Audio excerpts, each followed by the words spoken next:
নাহমাদুহু ওয়া নুসাল্লি আলা রাসূলিল কারীম। সম্মানিত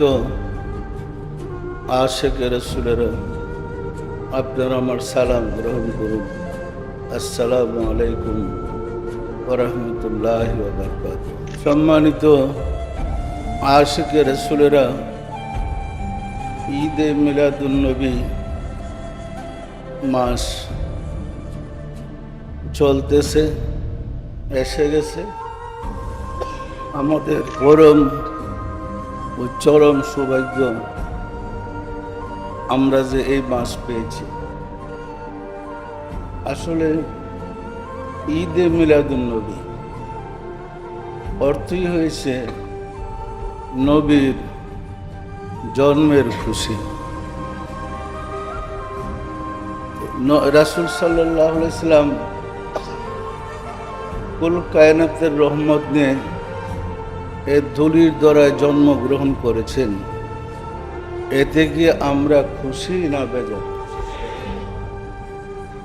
কেউ কেউ আছেন রাসূলের এই রহমত নিয়ে আসাটা পছন্দ করে নাই, আছে না নাই? যেমন মক্কাবাসীরা রাসূল রাহমাতুল লিল আলামিন হিসেবে আরবে জন্ম নেওয়াতে রাসূলের বিরুদ্ধে ২৭টা যুদ্ধ করেছে। রাসূলকে হত্যা করতে আপ্রাণ চেষ্টা করেছে। রাসূলের কাছে ওহী আসছে, হে রাসূল, কাফেররা চাইলেই কি আল্লাহর নূরকে ফু দিয়ে নিভাই ফেলাইতে পারবে? আসলে পারেও না। সম্মানিত আশিকে রাসূলেরা, রাসূলের শুভ জন্মদিনে রাসূলের এই ধুলির দ্বারাই তশরিফ আনাতে যারা খুশি, তাদের জন্য তো ঈদে মিলাদুন নবী। যারা খুশি হইতে পারে নাই এমন দল নাই আমরা বলছি না, আছে। কারণ মক্কাই ছিল।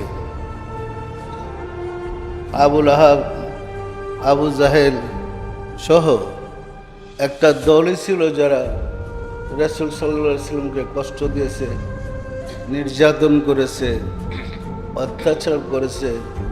তাদের দল এখন সারা বিশ্বে কিছু কিছু আছে না নাই? তারা কি রাসূলের শুভ জন্মদিনে খুশি হবে? তারা তো বেজার হবেই। যারা রাসূলের জন্মদিনকে মুসলাম আসলা বইলা ঘুরাইতে চেষ্টা করে, এরা কাদের দল আপনারাই বুঝে নেন। এরা কোন দল?